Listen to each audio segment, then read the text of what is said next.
Hello and welcome to Second Opinion. I'm your host, Dr. Ebony Hilton, and I'm so glad you're joining us. When it comes to your health, one voice is never enough. That's why it's always important to get a second opinion, especially when the questions feel big, personal, or overwhelming. This show is your safe space to pause, take a breath, and gain clarity on issues affecting your body. Each week, we'll bring you trusted medical experts from across the spectrum of care, from mental health and sexual wellness to infectious diseases, from chronic illnesses to the headlines that are shaping how we live and heal. Today, we'll break down complex information, cut through the noise, and talk honestly about what it means for you and your family. Our goal is simple: to help you stay informed, empowered, and proactive about your health without fear or confusion. So get comfortable, stay curious, and join us as we take a deeper look at the issues that matter most to your well-being. This is Second Opinion.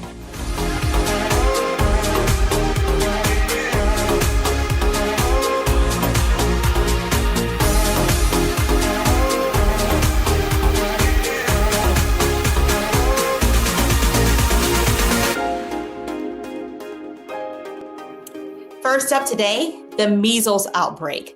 The number of cases is climbing day by day, with thousands of people across the country contracting this disease. Now, disturbingly, the CDC is reporting more than 700 cases in South Carolina alone. If you can tell by my voice, that's where I'm from, so this hits close to home, right? In fact, South Carolina has more cases in the last 4 months than the entire country has had in the last 30 years.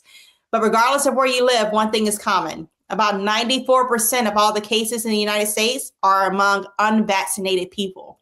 My first guest today is Dr. Nisi Hudson, founder and chief scientist with the Hood Medicine Initiative. Welcome, Dr. Hudson. Thank you. Yeah. You know, many people on social media describe the measles in the same way they describe chickenpox, right? Like it's just a rash. But is that true? What exactly is measles? Well, I guess firstly, I'll say in terms of the the broader picture, we as a country, we eradicated measles a long time ago. So the fact that you're even asking me about this is hugely frustrating. But we know why that is. But in terms of like the effects, firstly, I think it's wrong for people to look at it as something that they should just let their kids go through. Chickenpox is kind of like that, and of course, we all went through that, but it's just not necessary. And with measles, it can be a little bit more dangerous. I mean, it starts with like a fever, normal kind of flu-like symptoms. You have cough, runny nose, all that kind of thing, but then you start getting white spots. And it could be, they form inside your mouth, like after you start getting symptoms. And then the rash spreads typically to the rest of the body.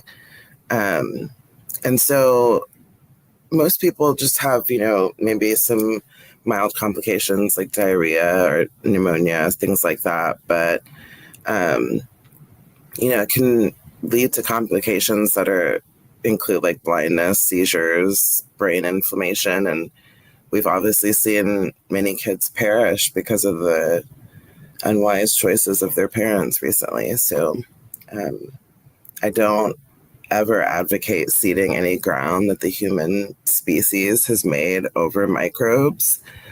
We've studied these diseases for decades for a reason, and it's simply ridiculous to not vaccinate against them. And you mentioned, can you help explain to the audience? You said that we nearly eliminated measles. What does that mean? What did we do to get to that point? And why are we now at the point we have so many cases every week? Not a shocker, but we vaccinated. That's how we eradicated measles. The thing about vaccines that we've talked about, ever since our inception at the beginning of the pandemic, it's honestly your body's way of getting the intel it needs on viruses and other pathogens that you might encounter. That's what's so important about vaccination is that, your immune system is essentially like a spy network where you have a headquarters where all of the data files and the dossiers on all the supervillains are. And when you, just like any Bond movie at the beginning, you meet this new supervillain and he starts wreaking havoc. And next thing you know, you're trying to find out, who is he? Where is he from? How do we kill him? That's essentially what your immune system is doing. And by taking vaccines, you're getting that intel before you even encounter that person. So it's extremely important, especially for things like COVID, like the measles, that can be deadly because if enough people within the population become vaccinated, then you have herd immunity, which is protective over everyone who's vulnerable or unvaccinated. So it becomes something essentially that contributes to community and public health. And since our world is so intermingled now as opposed to previous centuries, that means it impacts everyone globally. You know, your analogy of superhero, supervillain, because that's how public health, that's how we can get messaging out, because it makes sense when people hear it. You know, and you spoke about the groups of people who are the most vulnerable. Who are those people that we should definitely say, hey, you need to get that mRNA, that measles, mumps, rubella vaccine way back when? Who are those people? So generally speaking, you know, it's young children and infants. I'm sure we all know because of our own experience that you receive a schedule of vaccinations at specific times in your growth and development. And so young children who, you know, are on a first round or haven't gotten everything that, you know, an adult would be fully vaccinated against, they're vulnerable. Elderly populations, particularly those who, you know, may have not have been vaccinated for certain things themselves, but certainly just because of, you know, natural sort of physiological challenges that develop as you age.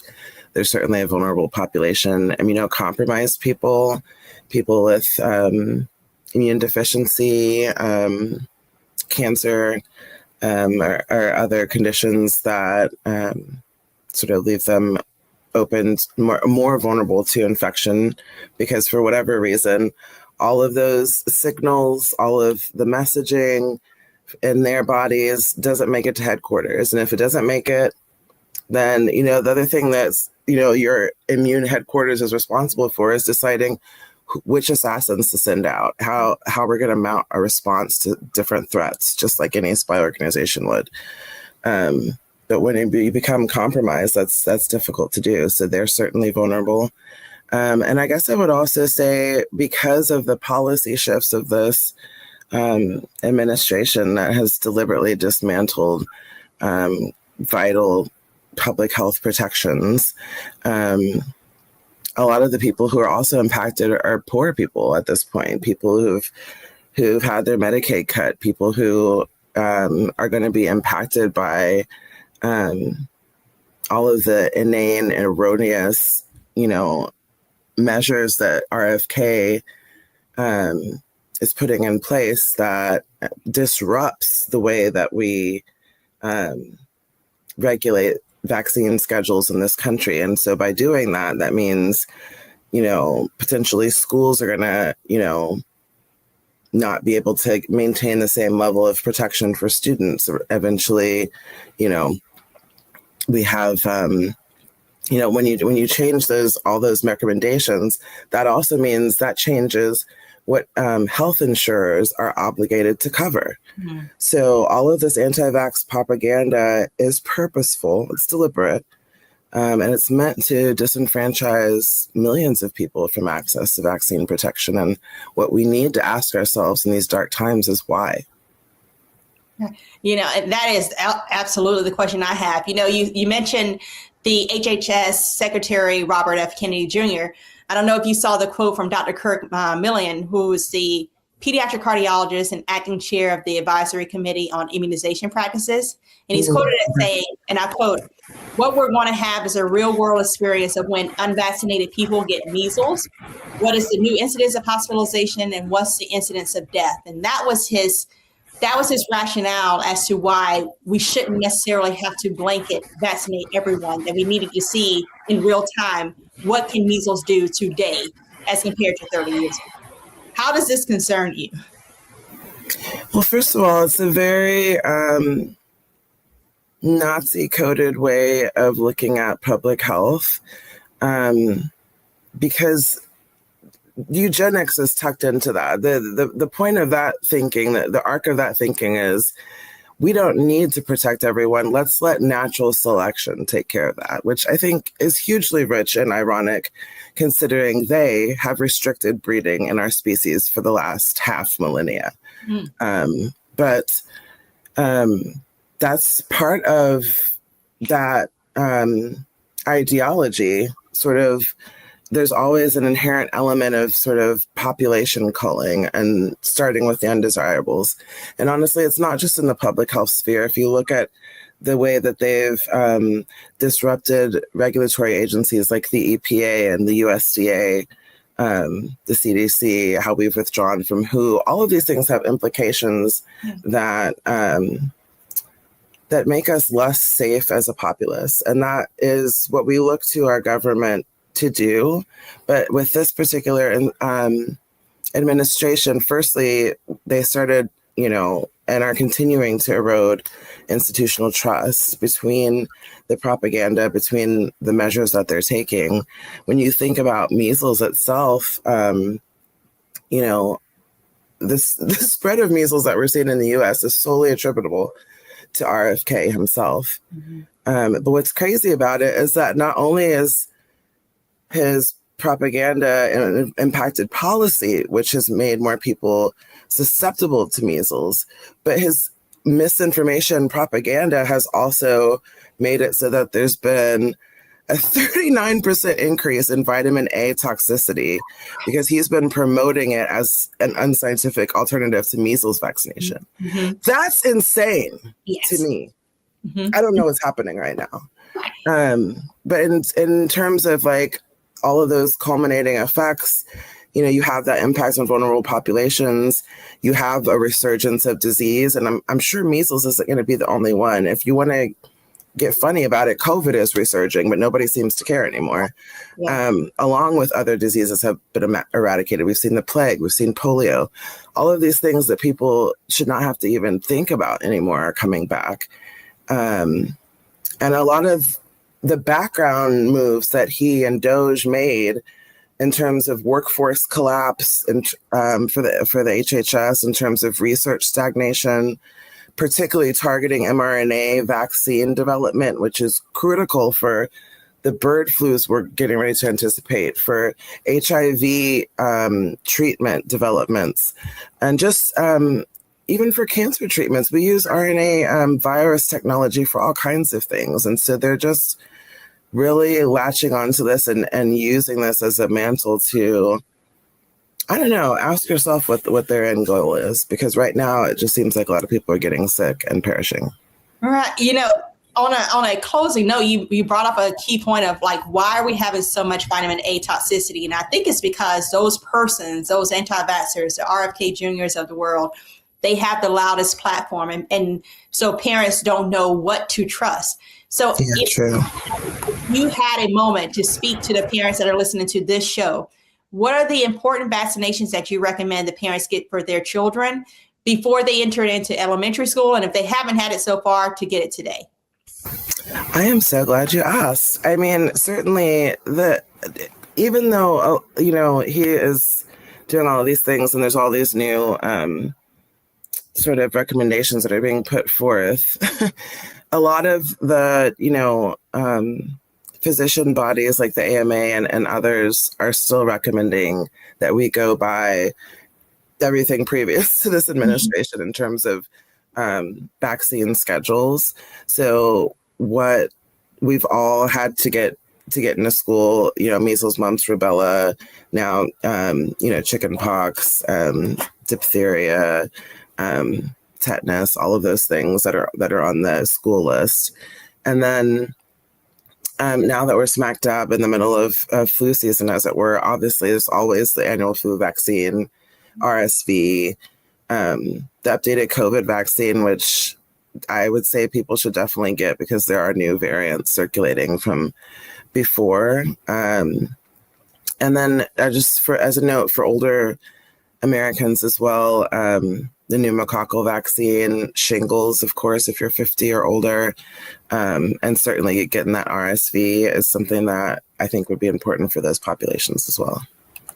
That's incredible advice. And for those who need a little extra incentive on the shingles vaccine, it's actually been shown to be helpful for those with Alzheimer's disease and slowing down the process of them losing their memory. So let that be that drives you to get your vaccination. So thank you, Dr. Hudson, for joining us. You have been so informative on things that literally can impact whether or not these children and adults live or die. So thank you. Thank you. Now, coming up next, would you know what to do if someone you knew were having a heart attack near you? Well, we'll tell you how you can save a life. Stay with us.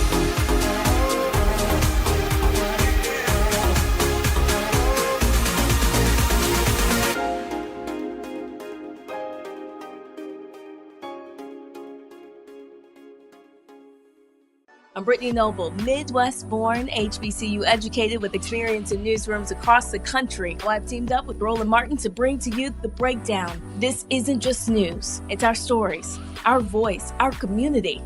Join me for The Breakdown Monday through Friday at midday, only on the Black Star Network.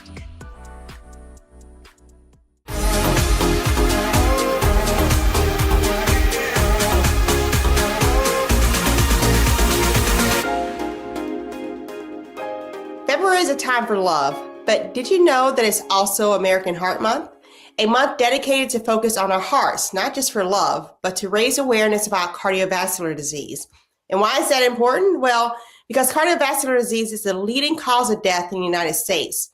In fact, in 2022, 941,000 Americans lost their lives. That's about 2,500 people a day, and one person per every 34 seconds dies from cardiovascular disease. So joining me now is Dr. Anthony Fletcher. He's the president of the Association of Black Cardiologists. He's going to shed some light on what can we do about our heart. So thank you, Dr. Fletcher. Well, thank you, Dr. Ebony, for this opportunity to speak with you today about a very important topic. Yeah. So why is it so important? Why is heart health so critical to American, longevity at this point? Well, as you mentioned in your introduction, heart disease is the number one killer of all Americans. And I say all Americans because sometimes people of color, especially African Americans and Hispanics, are not felt to have the same degree of heart disease and sometimes often diagnosed and often treated. So it's important that we talk about heart disease as the number one reason that all Americans die. And it's a disease that can be prevented to some degree. And I think that's one of the things that we want to really emphasize this month, how heart disease can be detected early. And even more important than that, how sometimes it can be prevented. And so that's one of the reasons for this discussion today. Right. And when you mention that it can be detected, what are some of those signs or symptoms that may trigger someone to say, hey, I may need to get my heart checked out? And are those symptoms different between men and women?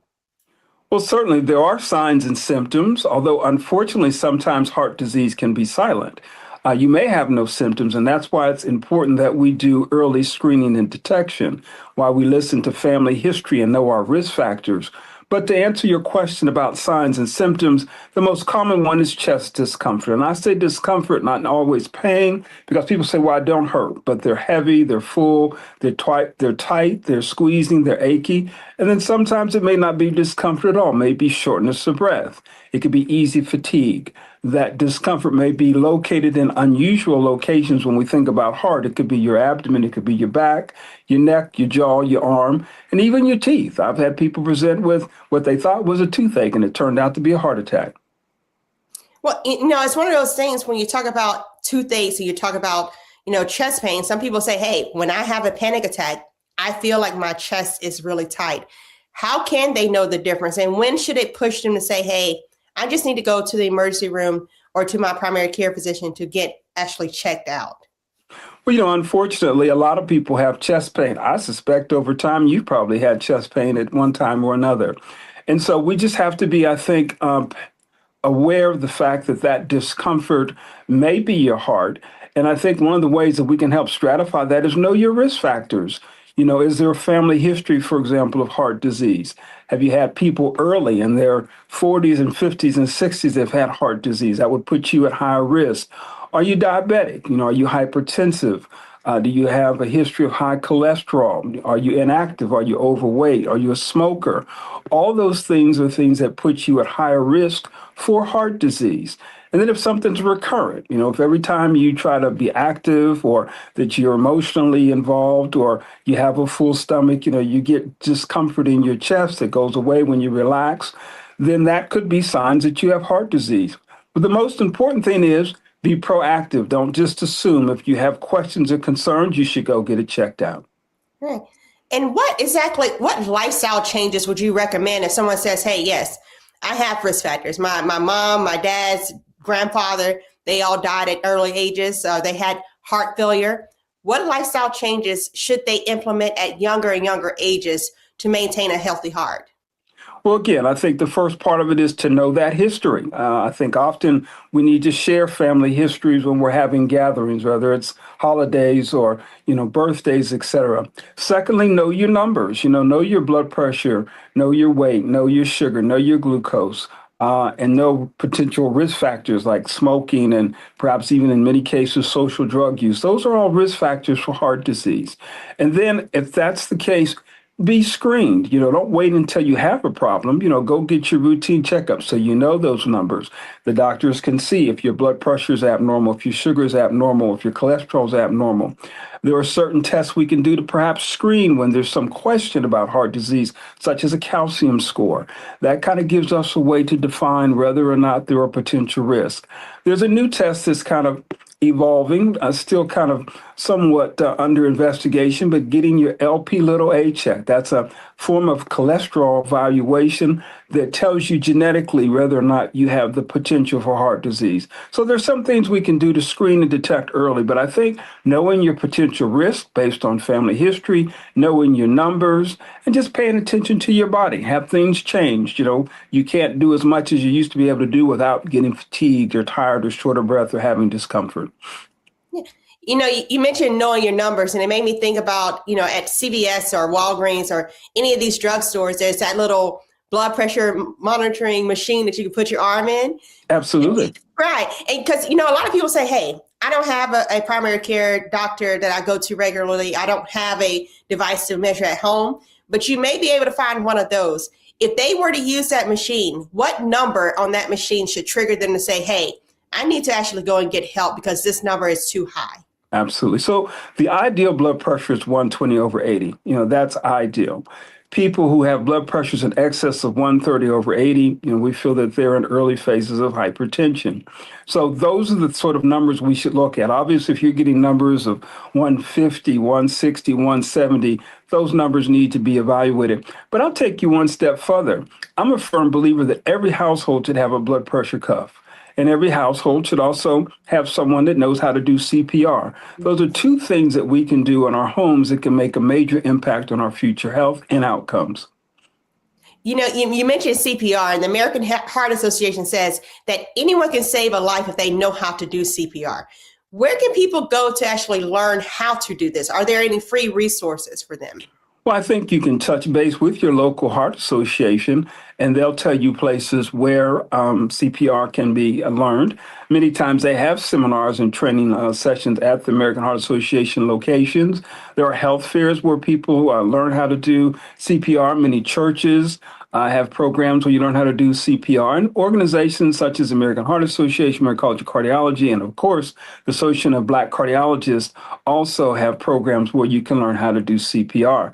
And of course, in today's world, looking at social media, you can go to YouTube and they'll show you how to do hands-only CPR. So there are many ways. And in many districts, school districts, it's mandatory that people before they graduate from high school know how to do CPR. So that's a good way to get this started. And I think it's you mentioned a very, very kind of small point that I think people may not have picked up on. You said a hands-only CPR, right? Because a lot of times people hesitate to help because they say, I don't know this person. I don't want to put my mouth and do mouth to mouth for this person. Can you explain what hands-only means? Hands only means you just pump the chest. You don't need to do those respirations. And, scientific evidence has shown that if you do good hands only CPR until advanced life support gets there, that patient can survive. So hands only just basically means, find the appropriate place on the chest, doing those compressions until you get further help and further aid. And can you give the audience just what are some of the ways that you can tell that someone is having a heart attack? How can they help? And when should they actually start to initiate CPR? Well, obviously, if you have someone that's complaining of discomfort, many times they'll be clutching their chest. They may be sweaty. They may be short of breath. They may be able to talk to you and tell you they have a history potentially of heart disease. They're basically clutching that chest, complaining of discomfort. They may become somewhat altered in their level of consciousness, or they may actually pass out. If that happens, you should feel for a pulse. The classic place to feel for is, on each side of the neck, and feel to see if you have a pulse. You want to see if they're breathing. And if they're not breathing and you don't have a good pulse, then you might be able to assume that, they're in the midst of a cardiac arrest. It doesn't mean that they're having a heart attack because other causes of cardiac arrest exist. But then you would assume CPR. And obviously have someone call 911 if there's someone there with you and do that CPR until you get some further assistance. Well, Dr. Fletcher, we thank you for joining us. I hope our audience heard kind of key points of you can make a difference. You don't have to hesitate in order to help someone, and that you can do simple things. Just the compressions alone can help save somebody's life. Because as we stated, one person dies every 34 seconds in the United States of America from cardiovascular disease, and it can be something that you can help to reduce that number. So we thank you again, Dr. Fletcher. You are so welcome. We thank you for this opportunity, and let's do this again. Good. And coming up next, did you know that loneliness is just as bad for our health as smoking 15 cigarettes a day? We'll explain next on Second Opinion.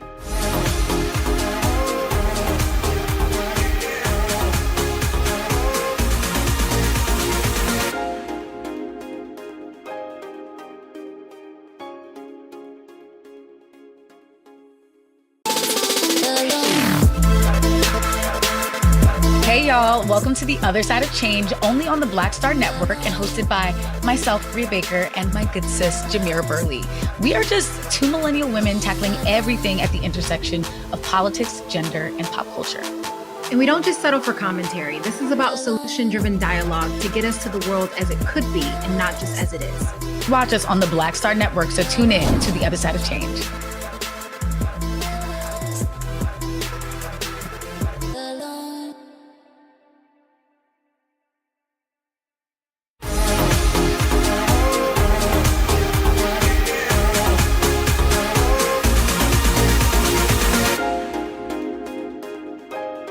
Former U.S. Surgeon General Vivek Murthy published a document calling loneliness an epidemic, with 1 out of every 3 adults reporting they are lonely.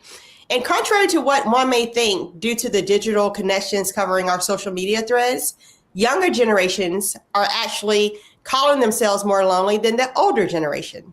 Joining us now to shed some insight on the root of this disconnection is psychiatrist Dr. Dawn Brown. Thank you for joining us, Dr. Brown. Thank you, Dr. Ebony, for having me. It's a pleasure to be here. Yeah. What is this loneliness and why is it becoming an epidemic at this time and day? Loneliness is becoming an epidemic because the way we live has changed. People are moving faster. They're on the grind more. They're carrying a lot more weight. And a lot of people are doing it alone without support. We used to have this built-in community, right? Neighbors nearby, family live next door, church members willing to help. But some of those spaces where people felt like they belonged, and a lot of that is gone now. So while people are still functioning, they're still disconnected. And when that connection disappears, loneliness becomes chronic for many people. And you mentioned, being in a room and in churches and in these social gatherings. There's often a saying that people say you can be in a room full of people and still feel lonely. What does that mean when we see someone and you look at them, you're like, hey, how are you lonely? You're always out and about. You're always kind of engaged. Yet they say, hey, but I don't feel like I'm connected. Yeah, so that's what we refer to as emotional loneliness. It's when you're physically present, but emotionally unseen. And we talk about always being seen, right? You know, that's when we're heard, we're being valued, we feel understood and respected and even worthy. But for the sense of loneliness, you can be laughing, talking, even in the present, showing up, but no one really knows what you're dealing with. And a lot of that is because no one's really checking on you, or you're not being open to divulge in these deep conversations about who you are and yourself and what you're dealing with. And a lot of people do feel lonely because they don't feel safe being honest. And I have to repeat that. They don't feel safe being honest about their feelings, who they are, what's going on in their life. They may feel embarrassed, even if it's outside of their control. And they feel like they have to keep it all together. And when you can't be yourself, you know, real connection just doesn't happen. And when that happens, how does loneliness impact the body, the physical body? Well, the body, you know, the mind always connects to the body. So loneliness affects the entire body, the whole body, just not our emotions. Our mind connects to our physical state. So when someone feels disconnected for a long period of time, the brain goes into stress mode. You know, cortisol stays high, our sleep is impacted, how we eat, how we communicate. We become isolative, our immunity drops, inflammation increases. You know, all of these are physical symptoms. So over time, that stress shows up physically in heart health, in our memory, in our moods, in our overall well-being. You know, and in this saying of being lonely, there's certain groups of people that they are saying have a tendency to be even more lonely. Those with small children, mothers of small children, transgenders, bisexual adults. Why are these subgroups reporting more loneliness than others? Yeah, that's a very good question. It's very important to talk about because loneliness shows up in people who are under constant stress, emotional stress, or who don't feel like fully supported. And mothers can feel lonely while caring for everyone else, right? The LGBT community, individuals in this group may experience rejection or even the lack of belonging.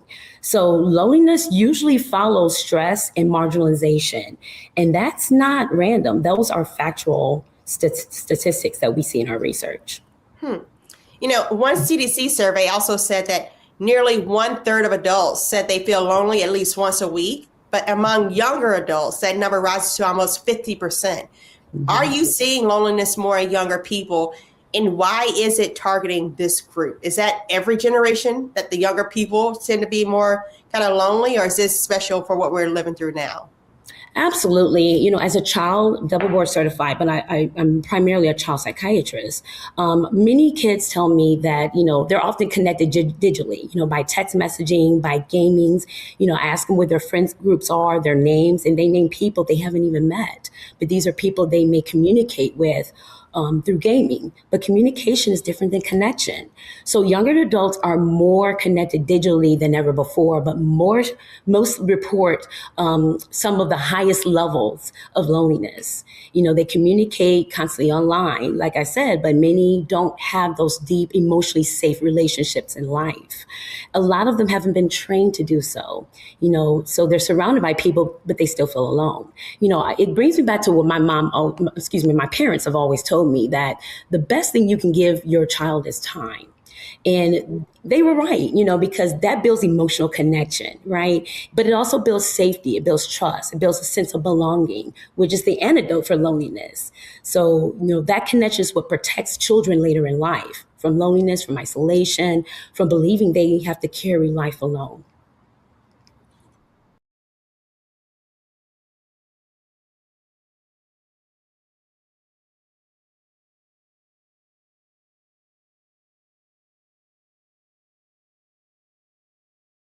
Basically, have a one-on-one conversation with your child. I always tell the parent, listen, you know your child the most. So you know how they're going to react, respond, you know the words to use. So let's talk about some of these things like emotional safety.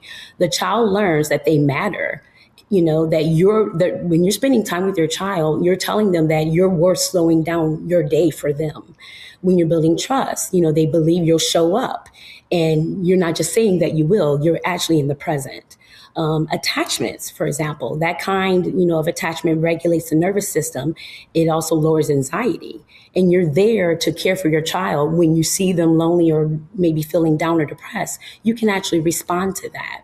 It actually builds self-worth. Children internalize time as being valued.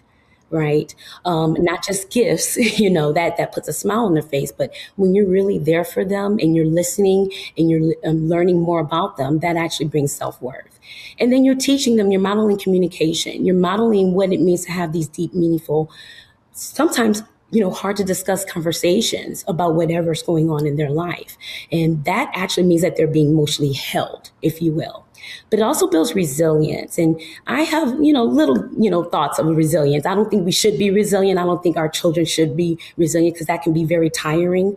But I will say that in order for them to survive certain parts and aspects of the world we live in, secure connection becomes a buffer, right, against stress, against loneliness. It teaches them how to manage periods of anxiety and future mental health struggles. And then sense of belonging, again, that's the antidote to loneliness. So when you belong to something, you feel like you're being valued, that you matter. And what if you're a person that says, hey, I don't feel like I belong. I don't have a community around me. I don't have one single person that has hugged me in the last 10 weeks, much less a year. What do you say to those people, and what's the first step they can take to start, broadening their community or seeking help? What should they do? Interestingly, I say the first step is to say it out loud. And I know that can be tough for people, but when you hear your voice and your brain hears it saying that I am lonely, something in your brain, changes. And, I would also say that the first step is actually spend time with yourself, not necessarily people.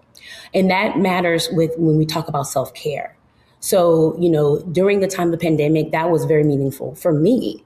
I had never been to the movies by myself, a restaurant by myself. I'm a single person. So I was spending a lot of time in the house, with dogs who can't talk back, right?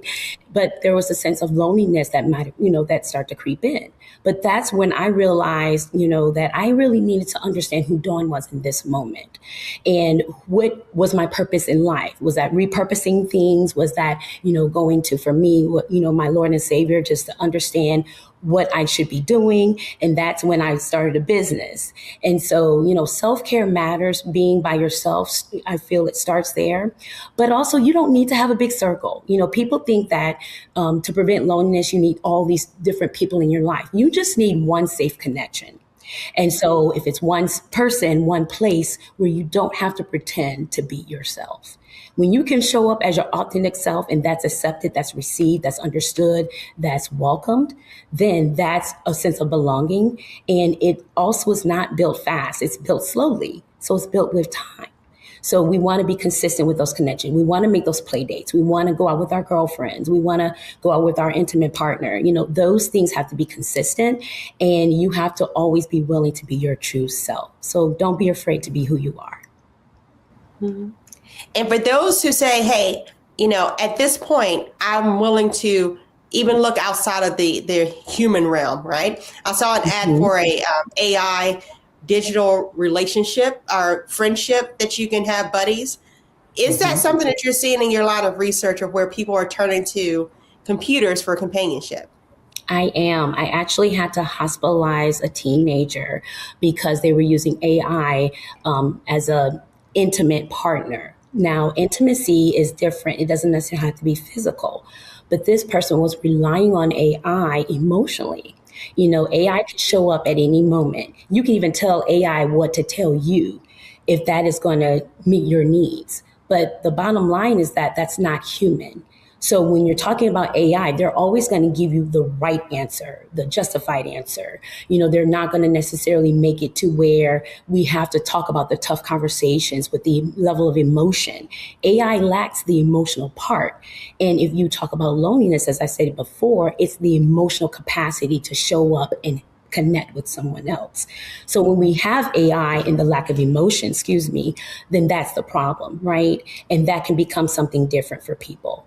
So this person just started relying a lot on AI. They were missing school. They were missing time with their people that are in their life present. And it just became depression for them. And so, that's like a severe, kind of example. But yes, the AI actually has become something that's, because it's not regulated, many people depend on AI for different needs.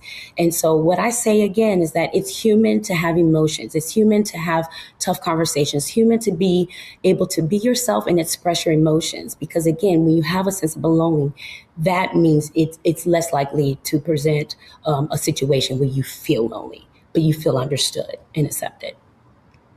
Well, our thoughts and prayers are definitely with the young one that you were just speaking of.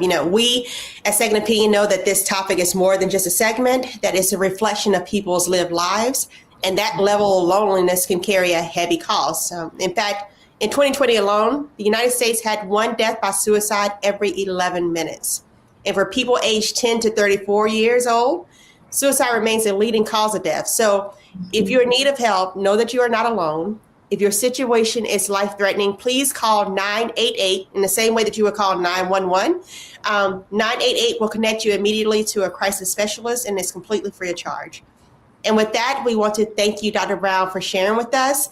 You've driven home the point that mental health is physical health, and that undoubtedly will save tremendous amount of lives. And we look forward to having you back soon. Thank you. God bless you. Thank you. Coming up, do you remember your mother always telling you, take your vitamins? Well, we'll tell you why that phrase is so important next on Second Opinion.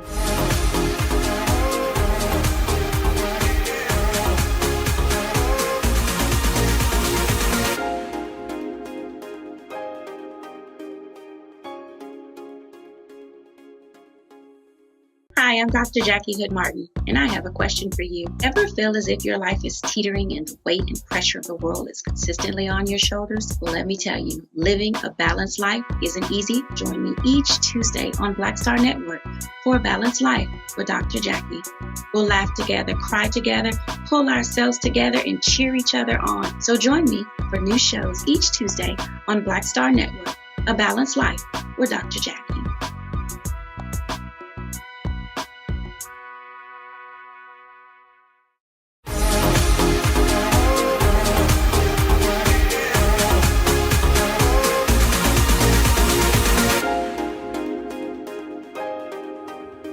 During the winter months, it's important more than ever to build a strong immune system to fight off colds from COVID to the flu. But what if you're not getting enough vitamins from the foods you eat? Should you be taking vitamin supplements? And if so, which ones are right for you? Joining me now is Dr. Breanne Standifer Barrett, a medical advisor for Black Girl Vitamins. I like that, Black Girl Vitamins. How are you, Dr. Barrett? I'm good. How are you? Doing well. And what's the importance of taking these vitamin supplements? Why should people invest in vitamins? Yes, so I think as you led with, a lot of our food that we're consuming is just not fortified enough with the vitamin D, with our multivitamins. And so we need supplementation, not just from needing your essential vitamins, but also from the foods we're getting. Like a lot of our fruits and veggies aren't staying on the vines long enough to even get the nutrients that we need. So supplementation becomes really, really important. And which vitamins would you say are definitely, this is a mandatory, you need to take this every single day? So definitely a multivitamin, because again, the multivitamins are your essential vitamins, which means your body can't make them. So you have to get them from another source. And you need the vitamins for the normal processes in the body to work most effectively. So a multivitamin for everybody, for sure, every day. And what are the best vitamins during the cold and flu season? Like we're in the middle right now of winter, everyone's getting snow. What should they be taking to make sure their immune system is as tip-top shape as possible? So definitely the vitamin D3. A vitamin D3 is one of those overlooked vitamins because aside from being a medical advisor for Black Girl Vitamins, I'm an outpatient internal medicine physician as well. So I'm seeing these deficiencies in real time, and people don't normally get the vitamin D level checked. And so when you live in the northern states, the vitamin D levels in that demographic of people are a lot lower. Although in my opinion, a lot of us are actually indoors, whether we're in Michigan or whether we're in Florida. So being indoors and not getting that sunlight, you need the vitamin D, because 82% of Black women are actually deficient in vitamin D and don't even know it. So that's a really, really big one during the winter months. Can help with the immune system, can help with the way you feel, your mood. I think zinc is also a really good nutrient to take to help kind of fight off some of these bugs and things that are floating around. And then we also have a sea moss as well. Sea moss is also really good to kind of build those nutrients up to help your body fight off some of this stuff going around. And when you're talking about the different vitamins, can I take them all at once? Like if I'm taking iron and calcium and, if I take it all at once, does it mess with the other, or am I safe at that point? Yeah, so some of them, I usually tell people to separate, because one, you also want to make sure that the meds that you're taking don't conflict with the vitamins that you're taking too. Because you know how some medications, like if you're on a thyroid supplement, that has to be taken at the beginning of the day. So you kind of have to look at what you're prescribed to take. And then in terms of some vitamins need food. So your multivitamins always suggest taking with food. So before a meal. Vitamin D is always good with a food supplement, because it's like it's a fat-based or fat storage-based vitamin, the vitamin D is. So that one is really good with food. But I tell people to kind of separate them out, because sometimes even with the iron, when you take the iron, it can interact with certain things and worsen constipation. So you sometimes have to play around with what you're taking, what levels you're trying to get, and your home medications that you're on. And if you take a multivitamin, can you stack other vitamins on top of that? Or is there ever too much of a vitamin?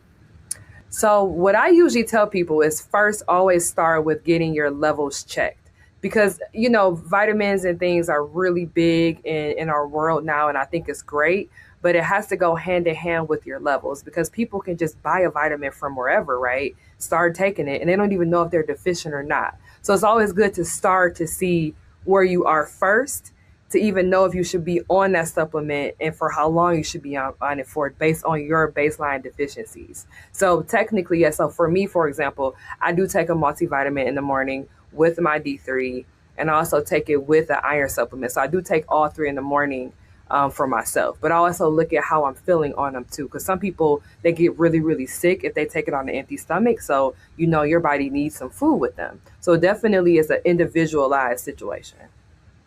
Mm-hmm. And for our male audience members, are there any vitamins that they specifically should be investing into? So again, I start with the multivitamin, and then just like women, they can have the vitamin D deficiency. I think a lot of it's focused on women, but men are vitamin D deficient too. In fact, I think men should take beets. It helps with muscle building.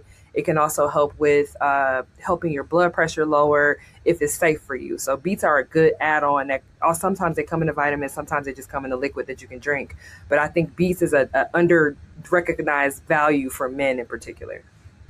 And how about our kids, our little ones? Should we be putting them on vitamins early? And if so, what age should they start, and when should they transition to more of an adult concoction? Yep. So I always base it on levels too. So even with the children, based on what they're intaking in their diet, a lot of kids don't eat or are very picky with their diet. So I do think that young children should be on a multivitamin, because every age has like a recommended daily value that you should be getting. And it depends on the type of diet that you're consuming. Just not just multivitamin, but kids are indoors all day too. So then I argue that they should also be on some sort of vitamin D regimen, because you typically can get it through milk, and if you're a milk drinker, you'll get it fortified through your milk. But there are a lot of children who cannot tolerate milk, and so they're missing that vitamin D piece. Iron is something else that we're missing, because again, that picky eater, you get your iron from your veggies. And so if you're not a veggie eater or have a picky kid that's not a veggie eater, you definitely need some level of supplementation. And I generally say, as when you go through the aging of puberty, when your body's using more nutrients, that's when for me, and I don't treat kids, but that's when for me, I'll ask for another deficiency panel so I can see where my kids are and make sure I'm keeping them where they need to be during those growing years of puberty. And Dr. Stanford Barrett, can you speak particularly to mothers? Women in pregnancy, we're literally growing a person, right? And if you continue on and you breastfeed, you're now giving all these calories and all these, vitamins through your breast milk to your baby. What happens to you at the end of that journey, right? What happens to the female body? And what does that lead to in women as they age? So definitely depletion, like you said, like you're literally giving your soul to this baby. And then also if you're working, so if you're under chronic stress, so now your body may have more inflammation in it as well. But I always tell my patients, especially when they're in that nursing phase, to continue on with that prenatal vitamin. The prenatal vitamin has a higher level of folic acid, which when the mother is developing the baby at birth, that neural tube or that brain tube needs folic acid to develop properly. And so you need that during pregnancy and during development. And also during your lactation time, I also recommend continuing that supplement as well. And then if you notice, when women breastfeed their children, a lot of the recommendations say that the child themselves should also get vitamin D supplements as well. So the baby should get it if you're nursing, right? Because they're not getting the formula with it fortified in it. And definitely the breastfeeding mother should also get it as well. So I think that's also a critical phase that we kind of miss, if I'm being honest, if you don't have the right person hearing you in the office. But a multivitamin, or if not prenatal vitamin during the lactation phase, and then that vitamin D and calcium. And then, you oftentimes see these IV clinics, right, where you can go and get vitamin infusion, vitamin B12, right? How are those effective? Should we be doing the IV version? Should we just do the pill version? Should we do both? What's your opinion on that? Yep. So I think it depends on tolerability. So on my training, oral intake is much better than anything going intravenously. But you have different conditions like pernicious anemia, where your B12 levels might be a little low, which means you cannot absorb through your gut the B12. And so you need it through an IV or through an intramuscular injection. So it depends on the person and what other issues they may have. Like people with conditions like celiac disease, there's an issue with absorption at the level of the gut. And so that person may need an IV supplementation. But I think for me, and what I tell my patients, oral is best. If you can absorb it through gut, that's going to be much better than getting it through the IV. Well, Dr. Stanford Barrett, we thank you so much. And I definitely agree with you. You definitely get your levels checked, people. There's now been this kind of wave of vitamin A toxicity due to RFK Jr. Recommending vitamin A to all these folks. And unfortunately, there are certain vitamins, A, D, E, and K, that you can actually have a little bit too much if you're overdoing it. So get your levels checked. But taking your vitamin every day is crucial for a healthy, long life. So thank you, Dr. Stanford Barrett, again. And we look forward to having you back very soon. Thank you. Now to a topic that is near and dear to my heart as a new mom of identical twins, breastfeeding. Because someone's got to feed these kids. Oh, the joys and the pains of motherhood. So come back and we'll talk all about it.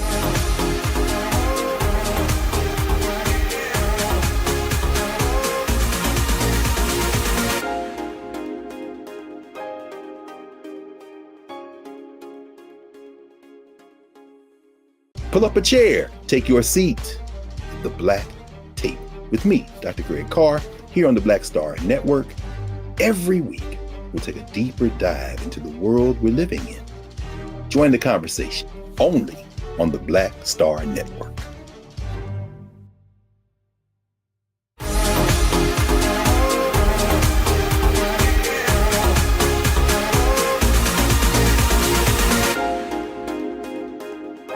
Now to a segment that's extremely personal to me, the joys and pains of breastfeeding. I am the proud mom to a set of 7-month-old twins, and my number one priority is to ensure they are well fed. Having healthy babies is the goal, but breastfeeding isn't for the weak of heart. And when you have 2 mouths to feed, let's just say you turn into a cow. Breastfeeding is a beautiful bond between mom and baby, but it comes with struggles such as painful or cracked nipples, improper latching, breast engorgement, low milk supply, plugged ducts, mastitis, you name it, right?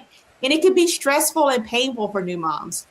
Well, joining me now is LaShonda Dandridge, a postpartum doula and a lactation educator, and also Dr. Tori Prothero Wiley, a postpartum and mental health expert.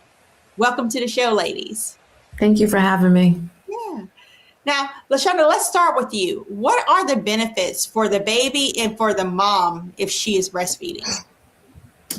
So there are tons of benefits. Probably I can take up the whole show, right? Because we're always continually learning about human milk and how it's beneficial to both parent and baby. But the initial things are, for baby, it's their first food, right? So colostrum, which is your first milk, hopefully those of you out there have heard that term before. Colostrum is actually extremely important for us as humans, right? It coats our intestinal tract and really seeds the gut to start taking on good bacteria. And if you think about it, this is what we're going to do for the rest of our life. So in that sense, it's really you're helping to really lay a good foundation for your infant's health and eating habits down the road as they become a child, as they become an adult. For the mom's body, I like to say breastfeeding, the state of lactation, is really the completion of pregnancy. The hormones that help us get pregnant, the hormones that help us sustain a pregnancy, the hormones are the same ones that help us make milk. And it really completes the pregnancy. It's what helps the uterus get back into place. It's what helps you flush out all that extra blood you don't need, right? Studies have shown that down the line, what can prevent us from getting the reproductive cancers. So again, I would probably take up the whole show with the benefits to both the infant's body and the mom's body. Yeah, you speak of all those benefits.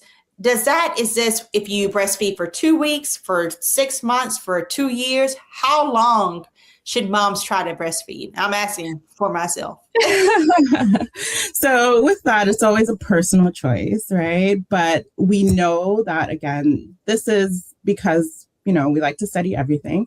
The studies have shown that the longer you breastfeed, the longer your body is in that lactation state of making milk, the benefits compound and go on for life. So meaning, like, if you do have a child or twins, right, you do have your first pregnancy, you are breastfeeding your baby, or again, making milk, and you do that for 6 months, 16 months, right? You have another child and you do that for 6 months, 16 months. All of that time that your body has been in that lactation state of making milk, those hormones coursing through the body, the longer you do that, the better, not better, the results last a little bit longer.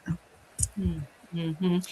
And what are some challenges that you see or you hear from women that say, I wanted to do breastfeeding, but I'm just having a hard time with it. And what can they do to be more successful? So I think the essentials, right? If you Google, right, when you put in like, what do I need to breastfeed, or what are the essentials, you're going to get a bunch of products, right? So I'm not the product girl. Those things can be helpful, but what I find is extremely helpful in helping parents and the whole family, right? This is a whole transition to parenting, right? And your first thing that you're going to do for your child, as you mentioned, is, you want to feed them and nourish them. And so we have to learn how to do that.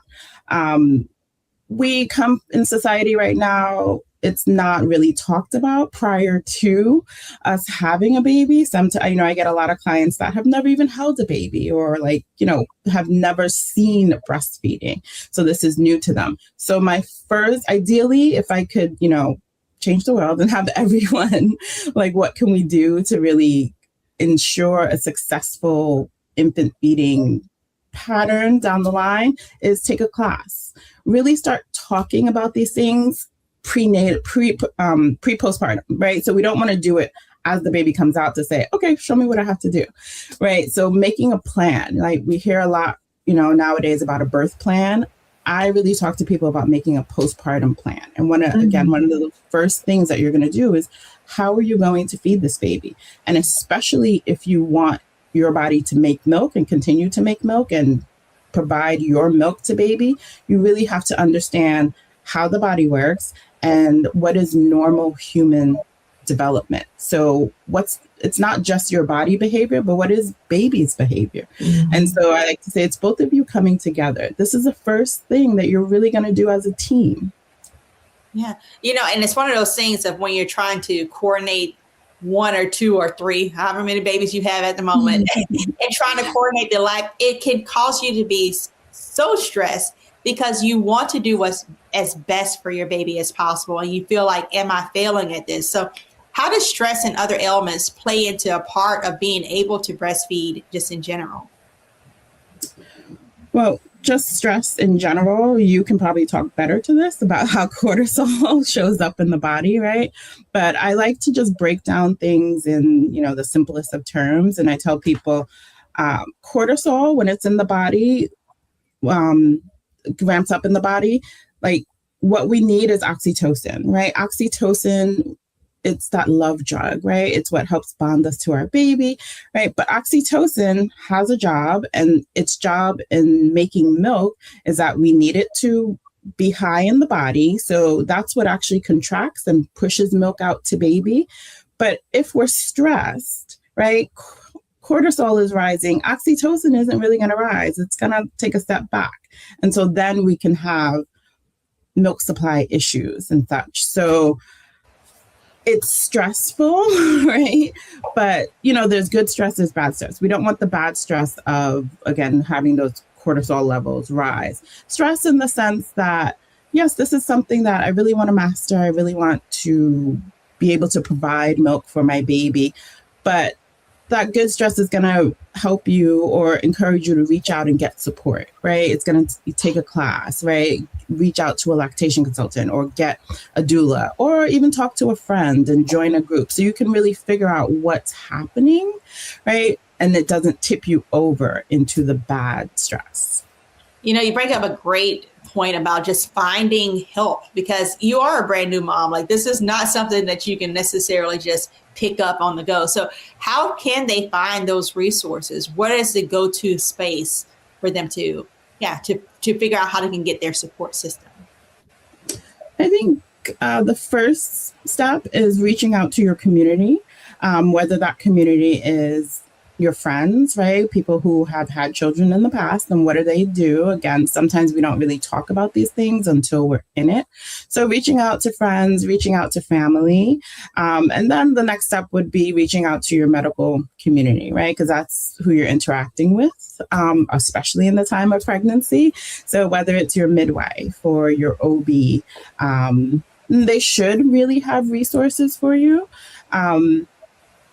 Reaching out to your insurance panels, right? There's a section in there on postpartum services, right? And lactation being one of them. So reaching out to those sources. In the world of social media, we do have, and I'm sure once you type in, that you're pregnant, the algorithm catches on and starts sending you different things. So you can start by looking at social media in the sense of like looking at mommy groups and things like that. I say that tentatively because sometimes those things can push us over the edge as well. But those are places to start when you're thinking of like what support I'm going to need. What do I even think about like really feeding? When I think about feeding my baby, whether it's, by breast or pumping, like it can start to help you narrow down a plan, right? Which is what we really need, a plan. Right. LaShawna, you bring up a great point about social media being a double-edged sword because when I first started breastfeeding, I would watch all these women saying, oh, I'm an overproducer. And I was, we delivered at 35 weeks. I wasn't producing nearly any milk. And then you fast forward to now and I produce about 2 liters a day. But that stress though, the stress of not knowing if I was going to have enough milk to feed my children, it really did start to do a mental wear on me. And, this is a great time to bring in Dr. Torre. Breastfeeding, like we stated, it's not just physical, it's also mental too. And how do we see this stress playing into even postpartum symptoms? How does it lead into things like postpartum depression and psychosis? And is this something we need to be watching out for? Absolutely. I have quite a few clients actually right now going through postpartum. And one of the first things I talk to them about is having an ability to lower their overall stress. Many are first-time mothers, and when we have first-time mothers, a lot of times we may not have a wraparound support. We may have lived out of town from family, or we may be a single mom as well. And so I talk a lot about doing things to relieve and reduce stress. One of the first things we talk about is getting fresh air, getting outside, allowing yourself to center yourself when you're starting to feel overwhelmed, as well as what she was speaking about what the doula is reaching out to friends and support groups with anxiety, that fear of I'm not being a great mom or I'm not doing this right, rather than understanding this is a first time experience. So let me reach out to the women in my circle that are mothers that I feel like are successful mothers, so that I can get some advice from them. And also just to have an ear.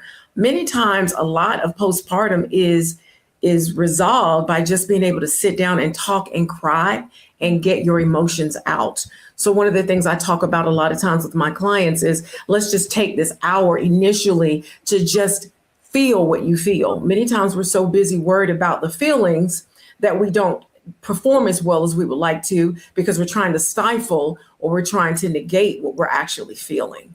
Wow. And it's that stifling process, or I guess being vulnerable enough to be able to look at yourself and say, I don't have it all the way together. And so how can moms, those people who don't have the ability to be as forthcoming with their emotions, how can family members recognize signs and symptoms that, hey, mom may be struggling a little bit, and not that she's weak, but that she just needs help? What are some of those signs and symptoms of someone suffering from postpartum? Excellent question. I always talk to my clients pertaining to their husbands. Sometimes I actually have their husbands come in as well to join in to get education on this. When a mother is sleeping a lot, and I mean, like, not because she's losing sleep, but because she doesn't want to fully engage with the child, that's a huge telltale sign. A lot of crying, like consistent, frequent crying, having issues with temperament, sometimes snapping, sometimes not talking at all. Those are all great examples of how it shows up initially.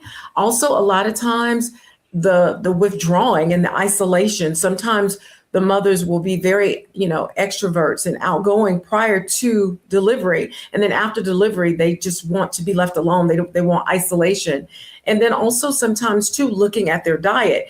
There's a very strenuous way that women breastfeeding have to eat. And sometimes women get angry about their bodies and they don't want to eat the way that they're supposed to eat. And so all of these things are little telltale signs for fathers or people in your circle, like what's going on, isolation, oversleeping, or not getting any sleep and becoming very wired, so to speak. All of these things are great ways to kind of see a shift in the person's overall personality. Yeah, for certain. Thoughts and prayers to my husband, because I know how I've been there. And how do you erase, like I said, earlier in my journey of breastfeeding, I really struggled with being able to produce milk. How do you erase the stigma for those moms who say, hey, my supply never came in? And how do you make sure that they don't feel like failures as a mom? One of the things I suggest for most mothers is to start with a group. There are a couple of groups, Shades of Blue, which provides weekly virtual support. And then there's National Black Doulas Association, where they can go and reach out to people that have, expert in these fields. But I think mainly is to get them to understand that every individual is different, which means that every pregnancy is different, which means that every baby is going to be different, and that you have to give yourself patience and time. I tell them all the time, I tell my clients all the time, this is temporary. You're going to, there's a learning curve, and you're going to learn this just like every other mother walking. And so reach out again to your circle, but also really focus on getting some support from people who are also struggling in the same time as you. So I think a lot of these support virtual groups are really helpful because it lets women realize I'm not in this by myself. There's some woman in real time going through exactly what I'm going through. Right. And, and on the other end of that spectrum, for those moms that are breastfeeding, you stated earlier, or it was stated earlier, how there's benefits if you do this for years, right? But we know that life continues and you have to work, and you have to travel. How can society do a better job of embracing breastfeeding moms to actually give them the resources that they need and not have to lug a duffel bag with us every time we want to go out the door? Well, personally, I think, we've got to change the whole understanding in Western society around motherhood and how we don't embrace, we don't celebrate mothers. We celebrate the birth, or the new individual, but we do not celebrate what this woman goes through. And so I do think that legislation has to change and that corporations have to change in their focal point about how they will take care of a woman returning back to work, or a woman who has decided that she, needs to work virtually. Maybe she's going to work at home and work in the office, where currently what I'm hearing is a lot of corporate jobs are pulling people back in, demanding that people come back into work actually, instead of having virtual access. I think all those things just as a community help. I think also having, long time ago, don't want to date myself, but I remember when there were actual daycares inside of corporations and businesses. All of those things have changed. And I think those things actually help the community, and it definitely helps support the mother. Right. Can I add to that? Yeah, certainly. I would say also the stigma about breastfeeding, in public, like you said, and if you're someone who chooses that you do want to latch your baby to your body and you want to go to the park or you want to go to a restaurant, right? And the stigma around, opening up your shirt and attaching your baby, right? Mm-hmm. Everyone has, we use the breast to sell many things in our culture, but when it's used for what we actually, as mammals, are supposed to use it for, now everyone has something to say, right? So just taking away the stigma that, when I'm out and I'm sitting at the park, I can, no one believe us, right? Those of us on here that have breastfed, it's not like we want to be like, woo, it's like we just want to feed our baby. Our baby just wants to eat. It's not anything lewd. So I think starting there, right, just taking away that stigma of that breastfeeding is a quote unquote natural thing that happens. And, having women be able to walk out of the house and taking that stigma away, where you don't always have to bring a bag and pump, because that's a whole nother, right? A whole nother show we can go into. Mm-hmm. Yeah. And I think it's also the stigma of just not being back to your pre-pregnancy state in all aspects of what that looks like, right? In medicine, I'm an anesthesiologist. And so literally for women, 6 weeks after you had a baby, we don't do any elective surgery until you at least hit that mark. So, and because we know your heart, your lungs, your kidneys, your body is still adjusting to the fact that you just created a whole new person. Mm-hmm. So in keeping that in mind, that you are not the same as you were before, what suggestions do you give to supportive family members, to partners? How can they best support new moms through this transition from baby being out and now all of a sudden everyone's like, okay, she's done? How can they be more supportive in that transition? So I definitely talk to my mothers about giving themselves time, and also talking to the husbands about, hey, go for a walk with her, give her time to get back to herself. So let her have more sleep. Let her have more time to exercise, support her, exercise with her, and then also tell her how beautiful her body is because of what it just did. I think, unfortunately, we're so focused on what it was rather than what it has provided and what it has given. Our bodies are to give life. And so many times we miss that meaning that this woman just produced and brought forth life. Let's celebrate her body at every stage. And so I think it's imperative that our support system, our husbands, our partners understand that this is a temporary situation, but it can be a prolonged situation. It can take 2-3 years for some women, depending on hormonal shifts, depending on motivation, depending on if they're dealing with a mood disorder.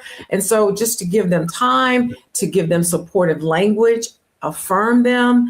A lot of times after a woman has a baby, everybody's ooh and on over the baby and the woman feels left out. Remember to give a compliment. Remember to show her significance in this process. Yeah.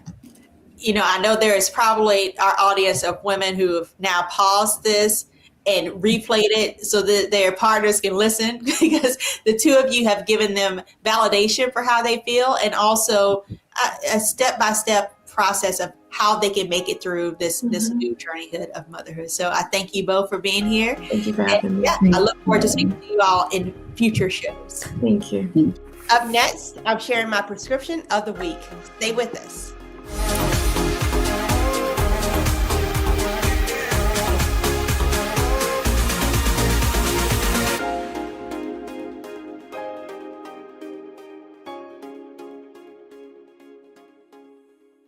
I'm Brittany Noble, Midwest-born, HBCU educated with experience in newsrooms across the country. Well, I've teamed up with Roland Martin to bring to you The Breakdown. This isn't just news. It's our stories, our voice, our community. Join me for The Breakdown, Monday through Friday at midday, only on the Black Star Network.